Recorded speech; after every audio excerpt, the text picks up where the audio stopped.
How do I stop grieving somebody that's alive? It's my dad. He was deported back when I was 14. He's alive, and I can see him, once a year. And I know some people don't even get that, so I'm grateful for that. No. Hey, hold on. Don't compare your grief to somebody else. What in the world is going on? This is John with the Dr. John Delony Show. I'm so grateful that you've joined us. I know the one thing that many of us don't have is time. We don't have a lot of time. And you're choosing to spend an hour with me today, and I'm really grateful. On the show, as you know, we talk about relationships, we talk about mental health, emotional health, whatever's going on in your life. School's starting, your kids are doing wild things, you're falling out of love with somebody that you care about. Whatever's going on in your world, my promise is I'll tell you the truth, and I'll sit with you in the mess, and we will figure out what the next step is. If you want to be on the show, give me a buzz at 1-844-693-3291. Or go to johndelony.com/ask, A-S-K. Don't forget, I know I'm just like beating this drum to death as though I'm like a Slipknot drummer. My new book, Building a Non-Anxious Life. A book not about how to deal with a panic attack. That book's been written. Not a book on how to, like, when I'm at the mall and I feel, at the mall, that's the oldest sentence ever. When I'm at the mall on my phone calling Blockbuster, right? Are you listening to, like, Tiffany while that's happening? Running just as fast as we can. Yeah, no, not when you're at the mall, but when you're in an anxious moment. This book's not for you. That book has been written. There's some great books out there by Dr. Winnie Suzuki, Dr. Judd Brewer. They've written some great books on that. This book is stepping back and saying, hey, why am I always stressed? Why am I always completely burned out? When I look around, why are my relationships all either on fire or they're in ash? How do I back out of this thing and do something different? This book is called Building a Non-Anxious Life, and it's about changing, for some of us, it's about changing one or two important things. For some of us, it's about changing everything. And what's different in this book is, then my last one is, this gives you a map. It gives you a roadmap to follow. For you and your partner, for you and your kids, whatever's going on. How do we build a non-anxious life? Let's reverse engineer this world we want to inhabit. And then the alarms, dude, they just quit ringing. Or they only ring when they need to, and that's important. Go to johndelony.com and check that out. All right, let's run out to Indianapolis and talk to Alora. That's probably the raddest name of anyone on this show ever. What's up, Alora? Hey, what's up? Is that hey, what's up? Is your name Alora, really? Yes. Dude, what a beautiful, beautiful name. That's awesome. All right, so what's up? How can I help? So my first, main question is, how do I get my husband to see that, being a stay-at-home mom isn't just an easy task of doing just simple things? What's your secondary question? How do I get him to treat me more like a wife and not just someone to communicate with when he wants sex? That is the question. So anytime somebody asks me, how do I get my husband to see me as a stay-at-home mom or someone who's working part-time and we've got 3 kids or whatever, I'm going to walk through the temptations here, and then we'll get to your question. Is that cool? I'm going to use this as a moment to teach a little bit. So one idea is you can just go out of town for a week and just let him stay at home and figure it out, right? That happened to me early on. We only had 1 kid. And by day 2, I didn't know what day it was. I didn't know what time it was. Everything was just everywhere. And there was Taco Bell wrappers growing out of the coffee table and stuff. It was just chaos. So that's the temptation number 1, right? Is I'll show you. I'll prove it to you. Temptation number 2 is I'm going to make you a minute by minute. I'm going to make you a list of my things I do every day, and we're going to compare lists. What you do at work versus what I do here, and we're going to do that. That's also a temptation. I don't think that's effective here. Because what you're talking about is honor and dignity and trust. It is not about strategy and calendar preparation, okay? And your second question is the most important one, and I think your first question about how do I convince my husband that what I'm doing is actually hard, man, that's a way distant second question to how do I get my husband to treat me like a human being? Yeah. When did that start? It's been since our daughter was born. Before that, things were great, but after that, he just kind of, threw me to the side. If he wants sex, he'll communicate. Otherwise, I'll ask him what he wants for dinner, and I don't care. Or, he won't talk to me in person either. It's always through, like, Facebook Messenger or through text. Like, there's no actual communication between us. Okay, two important things here. Number one, on one area, I don't fully believe you, okay? And know that I'm on your team, okay? Yeah. But it's very, very rare that somebody flips a switch like this. He's probably been a jerk for a long time. Is that fair or no? Yeah. Yeah. Before kid, before baby? Yeah. Yeah. So why'd you end up with him? It was basically through being hurt, not having a dad growing up, and,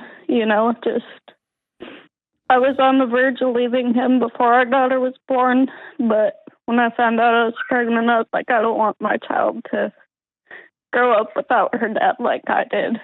Your daughter is growing up without her dad. He just happens to live in the same house. Your daughter's also getting a ringside seat into how a terrible human being treats a woman. A woman that he stood before his friends and his family and God and said, I do forever. And I'm not surprising you, though, right? I mean, you know this, right? Yeah. So you said you grew up without a dad. Was growing up hard?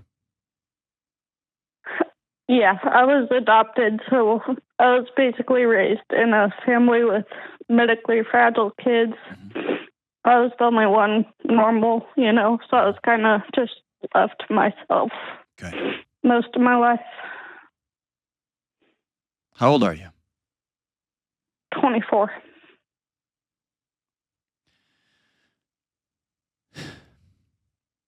So we're going to have a real scary conversation. Is that okay?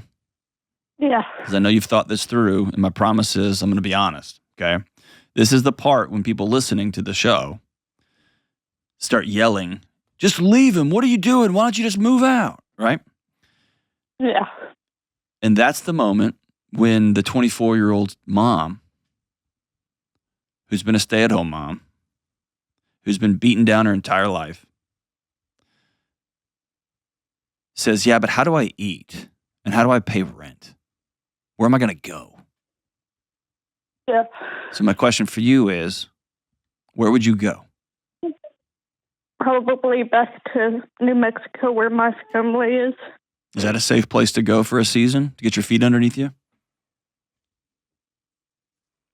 Yes and no. I mean, I'm still kind of beat down by that side of my family. I always have been because I wasn't the girly girl or the girl that went and got a degree in nursing to them like the rest of my family was, or.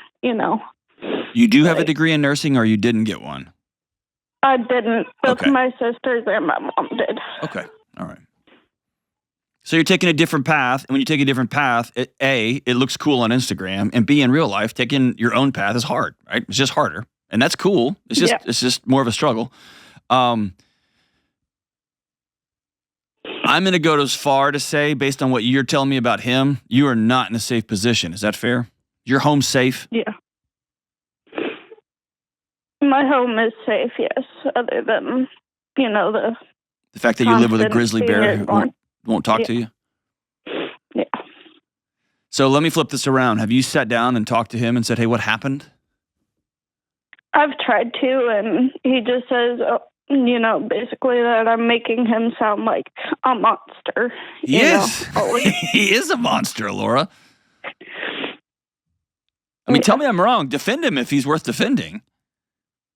No.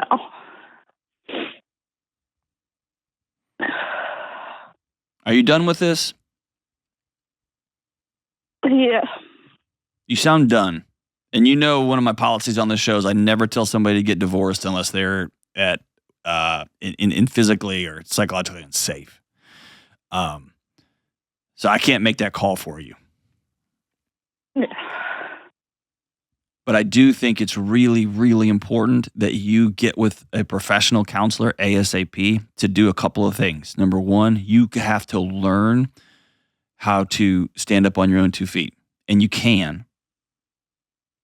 And I think you've got those skills because you had to do that growing up in a house where you were an invisible kid.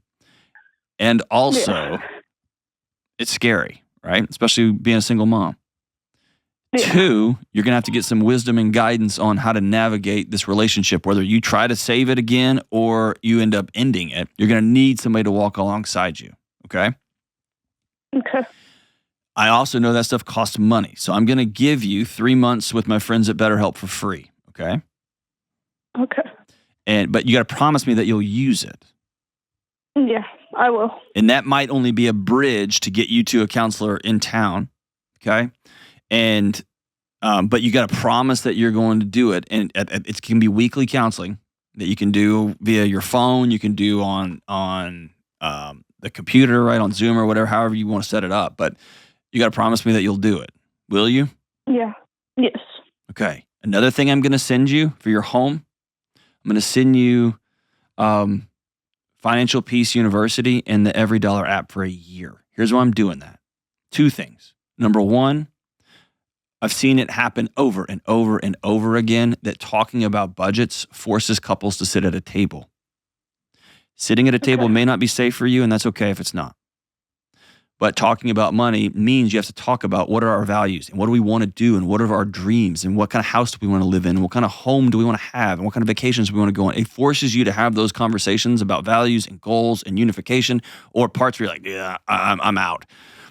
You have to come to the table on that. And my little end around here is also, it's going to give you some skills that you don't have about managing money, making money, how insurance and all that stuff works that you probably aren't up to skill on.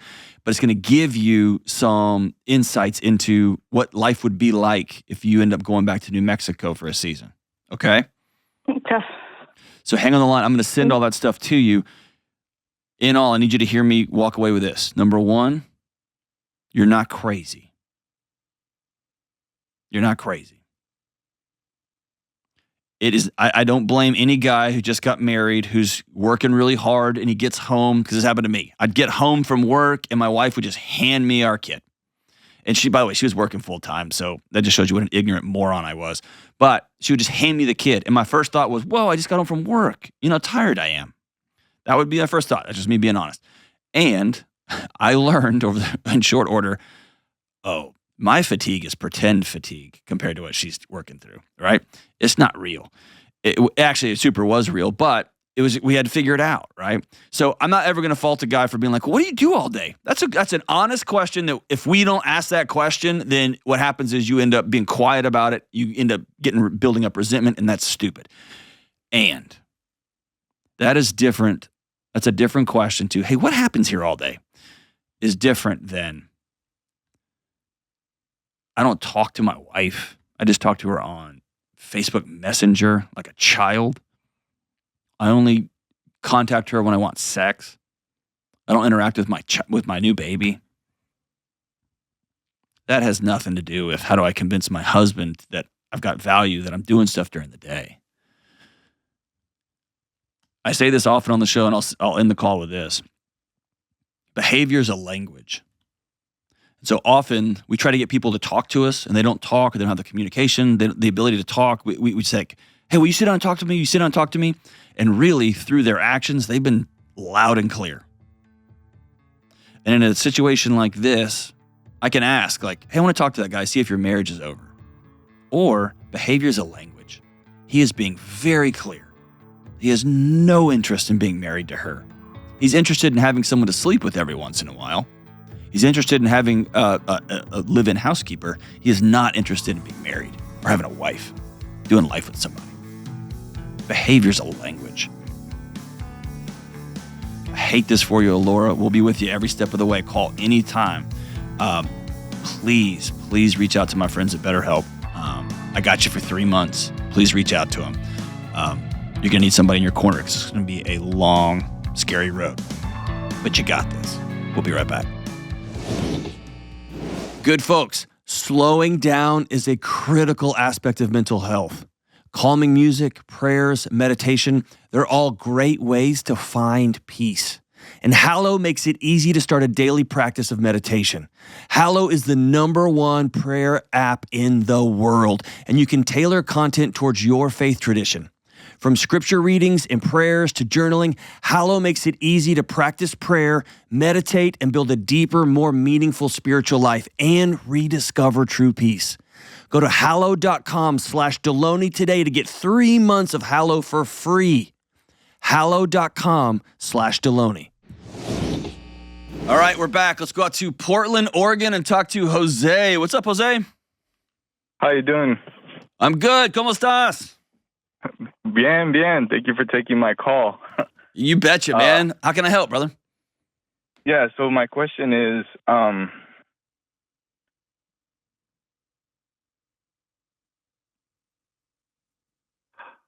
You're good, man. Take a minute.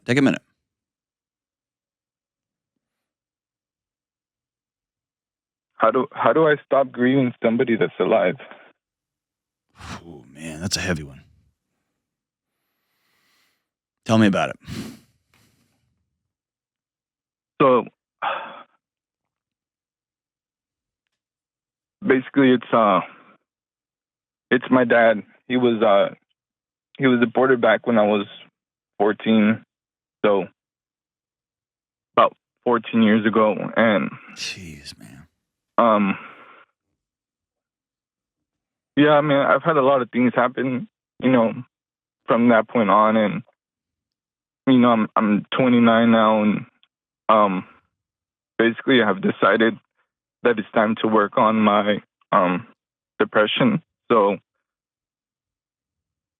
he's in Mexico, and I talk to him, weekly, but it's been like this for so many years that our conversations are like a minute long, and I only see him maybe once a year, if that.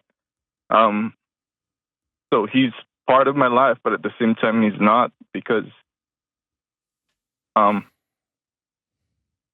he's not in my life anymore, Yeah. And so, Does he want to be? Does he like the phone calls, or are they getting awkward?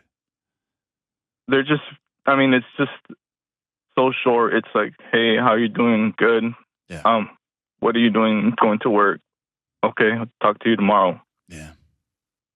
And so I just feel like, he's alive, and I can see him, once a year. And I know some people don't even get that, so I'm grateful for that. No. Hey, hold on. Don't compare your grief to somebody else. Here's why. That 14-year-old little boy needed his dad, and he got ripped out. And that 15-year-old boy, and that 18-year-old boy, and that 25-year-old boy, and I'm telling you, I'm in my 40s, and I still need my old man. Okay? There's no apologizing for that, brother. That's your dad. And when you say I need to work on my depression, I get the sentiment, but I want you to be careful about that language, because that suggests like I need to work on my engine of my car because my car's broken. Your depression, brother, comes naturally because your father got taken from your home when you were 14 years old.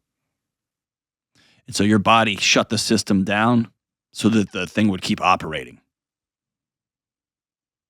Right? It's like when your car overheats, it will turn itself off sometimes. Right. And so you're not broken, man.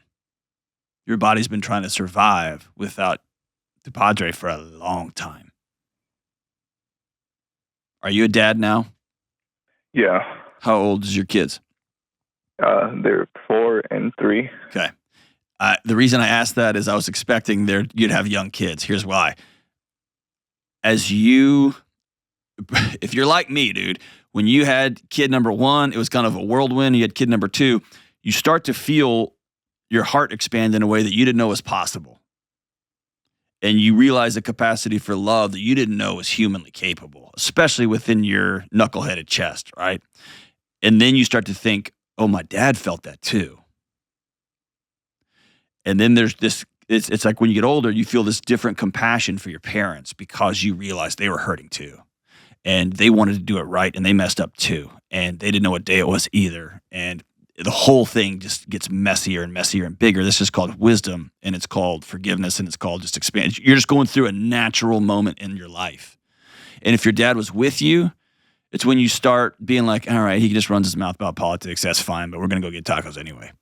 He just runs his mouth about whatever. I'm going to take him out to dinner anyway. Because you have a different level of compassion. Challenge you have is you can't see him. When you say you get to see him once a year, do you go home to Mexico to see him? Right, yeah. How are those trips? I mean, they're quick, short. I mean, it's expensive. I can only take one of the kids, so it's a lot to go see him, basically. Like, I have to go through a lot to get down there, so it's not like, it's just quick and short. It's like over the weekend or, maybe 3 days, and then, I'm back home, so it's difficult, basically. And then, I took my daughter, because she's 2 years old, and he hadn't even seen her, and she doesn't know him, so she didn't want to be around him. She didn't want to, and yeah, he's just some old strange man. right, yeah. Right. And so it's just, I don't know, it's just, and like when I try to talk about the kids, I feel like he just I feel like he shuts down. So, and I'll tell you this, brother, he has to. It doesn't surprise me at all. I say that he doesn't have to. That's not fair. He doesn't have to. But he lost his son 14 years ago. Right? And it doesn't compute that he would open up his heart again for the chance to get hurt that bad again. It also isn't an excuse, right? Like he's granddad. That's his job, is to open up his heart humongous and let these little grandkids swan dive into it. But I get that it's hard, right?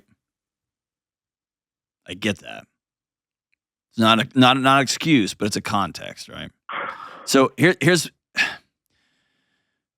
I can give you a couple of nuts and bolts, man, but I think there's a 30,000 foot view of this that we need to take. But first, I think you don't grieve your dad. I think you grieve the picture of what you wanted it to be. Because your dad's still there. It's awkward. It's weird. Those phone calls are kind of perfunctory. And in a weird way, he doesn't know you like he could have, because he hasn't seen you for 50. He hasn't hung out with you and been had a paternal role in your life for 15 years, right? So I get there's some awkwardness there. So what we're grieving is not dad. Dad's there.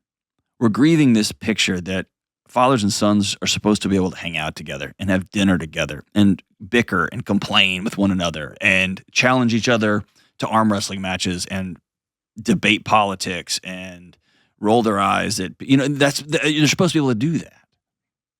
That's what I'm grieving. That I lost all that. All that got ripped away. And then when I grieve that, then I can be about, okay, what's, given the reality that I live in, I'm going to choose to live in reality. What can I make of this season? And that looks like this. And what I'm going to tell you is going to sound silly, but I've seen it work over and over, and it's pretty magical. If you kept a small little log, keep it on your phone and your notes app on your phone. But if you kept just a series of questions that when your kid does a thing, like, why do you do that? Or what do you think about this? Or you see something about Mexico on the news and you're like, I wonder what, if you kept a list of that, and every time you talk to your dad, there was some intention to that phone call, not just like we're punching our card, like phone call made, phone call answered, goodbye. Like, instead of that, but it was like, Dad, my kid keeps doing X. Do you have any wisdom for me? Dad struggles so much with feeling like, why don't people like me? And for you to reach out and say, hey, what do you think about this? I don't know a dad in the world that doesn't love giving wisdom. They often give it when it's not even asked for. But if a kid comes and asks Dad, hey, what do you think? God, dude, that's just like a gift. And so do you need that wisdom? Probably not. Probably not. But man, you'll give, you're putting oil in the engine of that relationship. You're giving him something to think about between calls. He may go look up something. He may go have some conversations at home. And this is not going to be the the relationship that you wanted, the one where you hug him and you'll have dinner together once a week. But it is going to be a different version of what you have now. And maybe down the road you say, hey, can you do FaceTime with me? I want to see your face. And it might be completely new. Maybe I've done that, maybe you haven't. But it's you being vulnerable. And he might say, no, it's too hard for him. Okay. So I actually have been thinking about asking him, just questions like that. But I don't know, I guess I just hold back just because I feel like he's just going to shut down if he might. It gets too personal. He might. But also this. If you reach out and say, hey, 14 years ago, you got ripped from my life. I miss you. And now I've got my own kids and I need you. And I know it's hard. And maybe you write this in a letter and send it to him. But I'm entering into a season where I need my dad. I've needed my dad for 14 years, but I really need him now. I need a partner in this. And we can't see each other all the time. I don't have the money to come down all the time, whatever. But can I ask you some questions on the phone? Can we talk? Can we connect in that way? Will you FaceTime with me once every 2 weeks? And dude, dads are awkward on the phone. I'm the worst. I'm awkward on the phone. My kids don't like talking to me on the phone. They're just like, all right, dad. Like, because it just is. I wish I could be adventurous on the phone, but I'm not. So I wouldn't expect this to just feel like a warm hug because it's not. It's a cheap substitute, but at least it's a substitute. And then I think long-term, the 30,000-foot view I was talking about is you have to ask yourself over time, how do I reverse engineer the life I want versus the one I'm living? What does that mean? Is Portland, Oregon the place for us long-term? Or can I move south and be closer to the border, closer to home? Is that possible? Is there another job I could take? Is there a different training I could get over time so that I can potentially reconnect our families? You might not want to do that.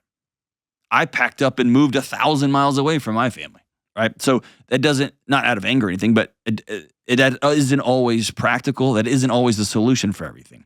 But at least it's you asking the broader question, how valuable is this relationship to me? What do I need to do to bring it closer, given the reality that we're in? He's not allowed back in the States. And on that way. But you begin to take some ownership of it. And then when you decide, no, Portland, Oregon is a place for my family. It's where we've got roots. It's where my wife is from. It's where my job is, all that. This is where we are. Then you're owning reality. You're choosing to be where you are. And there's some peace to that. It still hurts, but there's some peace to that. It doesn't feel like you are being jerked around by the government that took your dad away, by the politicians over here, by the economics over here. I make some choices. I'm choosing to live here. I'm choosing that. And so part of this is about gaining ownership back. That's hard to do, man. All that to say, I don't know that you grieve your dad here. I think you grieve the situation. I think you grieve the picture of what should have been. A granddad with his 2 little grandkids, just sitting on the front porch in a rocking chair, being fat, being loud, complaining about stuff. And he's not. He's thousands of miles away. That hurts, man. And then I think you reach out, you write that letter to dad and say, it's been 14 years and I need you. Are you in?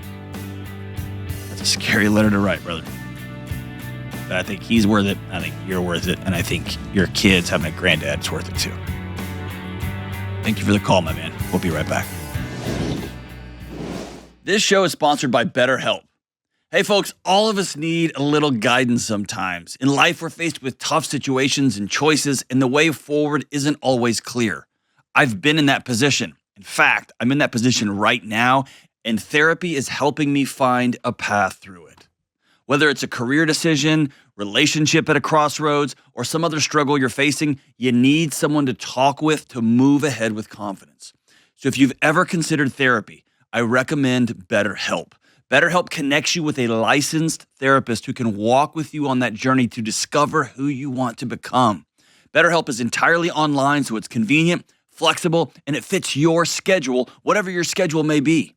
Just fill out a brief questionnaire to get matched with a licensed therapist, and you can switch therapists at any time for no additional charge. So let therapy be your map with BetterHelp. Visit betterhelp.com/Delony today to get 10% off your first month. That's BetterHelp, HELP.com/Delony. All right, we're back. Let's go out to Orlando, Florida and talk to Mary. What's up, Mary? Hi, good morning. It's an honor to speak with you. The honor's all mine. What's up? Well, I have kind of a tough question. So should, and if so, how, can I be a friend to someone who is willingly staying in an abusive marriage to a sexual predator? One that has intentionally hurt some of our mutual friends. Do I lean in or do I lean out? Good question. Whew, that's a good one. It's a good one, but I think it's a fairly simple answer. Tell me what you're struggling with. Sure. So I'm part of a tight-knit group of friends. A year ago, we were all on vacation together with our families. One of the husbands cornered one of the single moms in the group and exposed himself to her. And then several other women of the group admitted that he had also been touching them inappropriately that day, but they were so shocked and scared they didn't know what to do immediately. Sure. So this all happened while his wife was in the next room, usually taking care of the baby. And then, so he was kicked out immediately. And then it turns out this wasn't an isolated event. So yeah, this never happens like, ta-da! It never works like that. Yeah. Right. Yes. Yeah. Well, it was shocking to the rest of us, but of course, it's so a separate victim decided to come forward after that, someone completely separate. And then, so ultimately, his wife decided to stay with him and try and make the marriage work. Did your friends press charges? Is he in jail? So she attempted to. The problem was there was because there wasn't any physical, they weren't children. It was his word against hers. They just decided to not pick it up. So the DA rejected it? Yeah. Well played, DA. It well was played, idiots. disappointing. All right, so on to the next. Okay, so then something else happened? Yeah, so several months later, he did it again, this time to someone they employed, another single mom, we know. And again, his wife decided to stay. So did she press charges? Yes, she attempted to as well, and they rejected it again. So there's multiple reports. Does he know somebody at the DA's office? You'd be amazed. I called the DA's office. I'm not joking. Every single day for weeks. Good for you. Every single day. Good for you. But they have bigger fish to fry, I guess. No. Their job is to get sexual predators off, because this escalates. This behavior doesn't stay static. This behavior moves. And it goes from exposure to touching like it did in that house.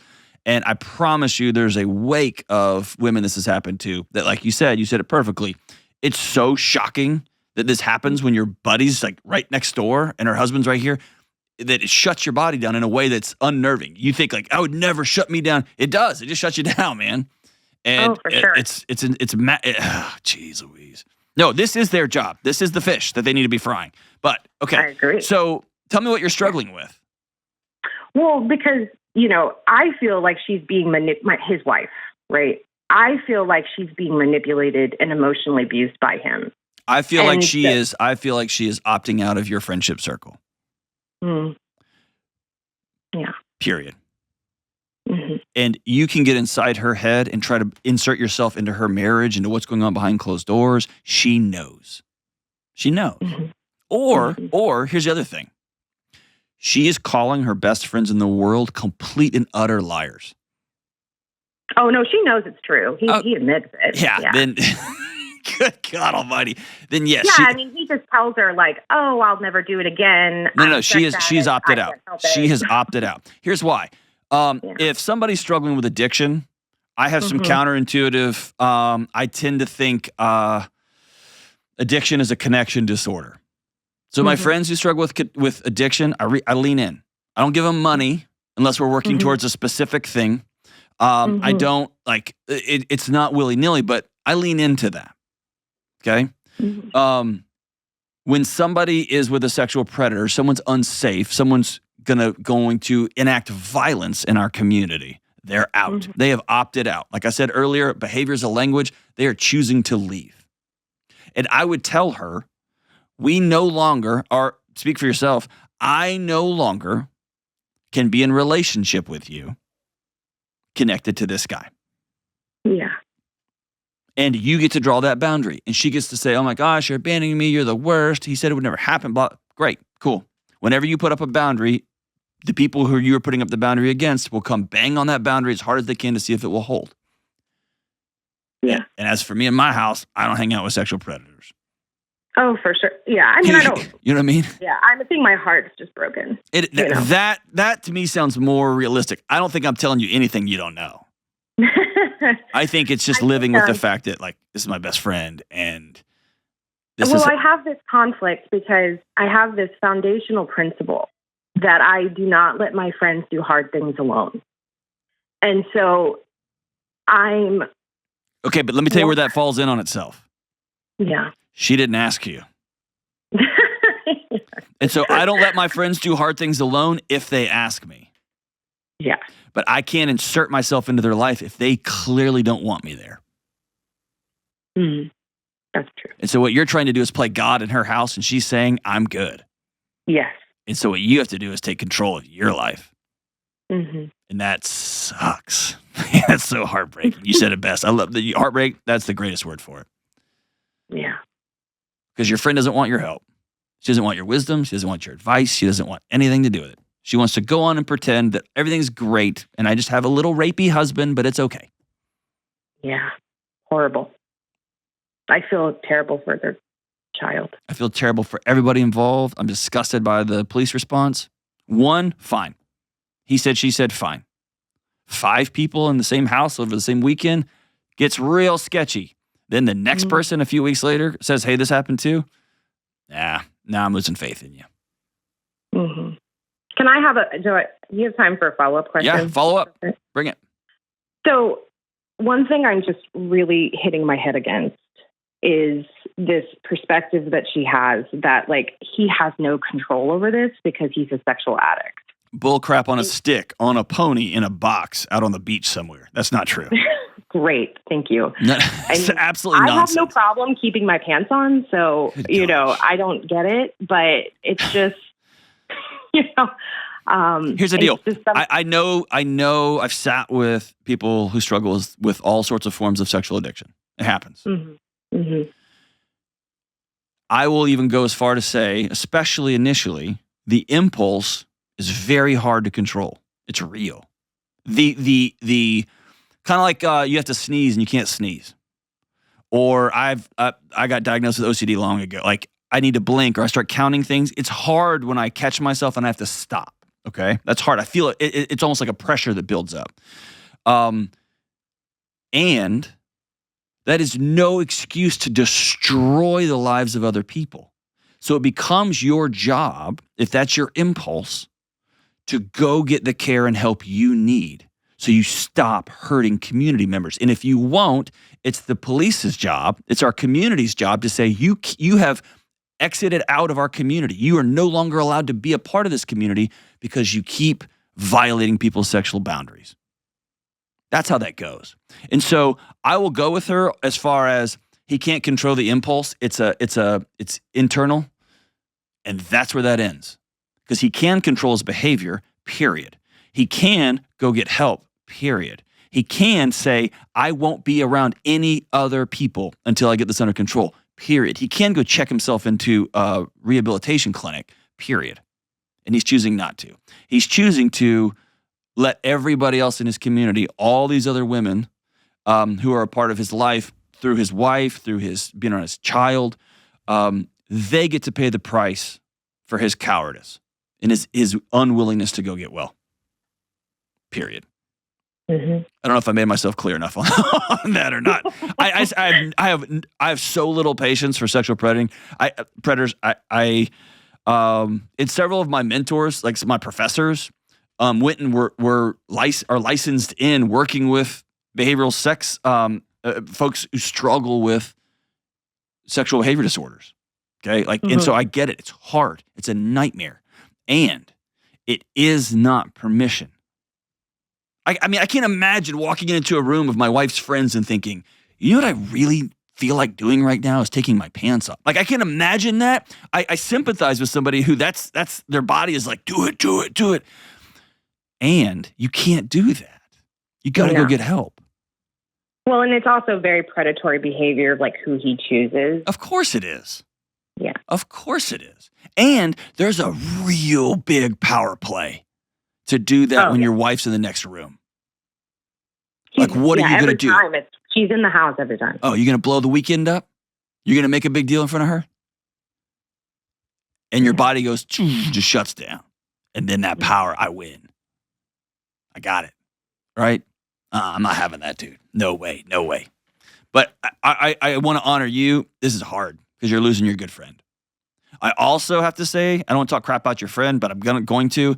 At this point, she has to begin to shoulder this. She's choosing to bring a sexual predator into these situations. She's choosing to make excuses for a sexual predator, and that makes her complicit. Mm-hmm. That makes her a part of it. Yeah, that's my struggle. Yeah. I found out some hard things about a friend of mine recently. Not anything like this. And it messed me up. They just weren't who I thought they were. And nothing illegal or anything like that. But they weren't who I thought they were. And it hurt, man. I had to sit with that. I think I try to make excuses. Like, I'm trying to... Stop. Yeah. Because what happens when you do that, you compromise you. Mm-hmm. And then that leads to that one moment when she's like, I know he promised he won't do it, but I need him here at this thing. Is that cool? And you're like, fine. And then it happens again. Mm-hmm. That's how that happens. So this is the season when you grieve it like mad. Weep, cry, be angry, be frustrated. And then I think you have to go do the right thing. And I applaud you for calling the DA's office. I think you continue to bang the drum as loud as possible. All the time. Reach out. You hear any inkling this happened again, I'm calling everybody. Any inkling this happening, I'm calling everybody. If I see him with a group of women or I see him with a group of kids, I'm calling it. Calling it out loud. Ugh, hate it. Hate this for you. Hate this for everybody. Hate this for her. Hate this for him. Hate this for everybody. I hate it. I'll say this to you listening. If you are in a relationship, whether you're close friends, you're in a romantic relationship with somebody who is a sexual predator, and you're making excuses for them, you are not encouraging, but allowing their behavior. You're believing the third and fourth and fifth and sixth time, it won't happen again, it won't happen again, it won't happen again. You are part of the problem. Nothing changes until we change. And yes, I recognize this blows up everything. You didn't blow it up. The sexual predator in your life did. All you're doing now is acknowledging the explosion of everything. But as a community, as a guy with a wife, as a guy with a little daughter, I want us all, like my buddy Sean Ryan, man, we've had some conversations about the sexual predator stuff I didn't even know was out there. That kind of crap stops when we stop it. Period. Whew. We'll be right back. Hey, what's up? Dr. John Delony here. Check it out. My new book, Building a Non-Anxious Life, is now available for pre-order. Here's the great news. Anxiety is not the enemy we've been led to believe. I know this because I've walked alongside countless folks over the last 2 decades, and I've struggled with this too. If you create a life of intentionally living out the 6 daily choices I've outlined in this book, you're going to be able to better respond to whatever life throws at you. You're going to learn the choices you can make day by day to create a more peaceful, joyful, less chronically stressed, non-anxious life. Plus, when you pre-order my book, I want to give you something to help you today. That's why you'll instantly get my newest talk Smoke, Fire, and Freedom that I gave to several thousand folks a few months ago, where I break down the misunderstandings and myths we believe about anxiety, how to reclaim your freedom, and how to build a non-anxious life. So pre-order Building a Non-Anxious Life today for just $20 at johndelony.com. All right, we're back as we wrap up today's show. It was a hard one, man. It was a hard one. A couple of calls. I'm going to have to go sit and stare at a wall for a little bit. Or I could call a friend like I tell you guys to do all the time. As we wrap up today's show, we thought we'd go back. So around the office, this is like known just throughout the whole company as Kelly's theme song, just for her life. And so I thought I would share it with you. It's a song by the band Lit, and the song's called My Own Worst Enemy, and it goes like this. Just a favorite song that she sings a lot. Like, it's very autobiographical. Can we forget about the things I said when I was drunk? I didn't mean to call you that. I can't remember what was said or what you threw at me. Please tell me. Please tell me why my car is in the front yard. I'm sleeping with my clothes on. I came in through the window last night, and you're gone. It's no surprise I'm my own worst enemy.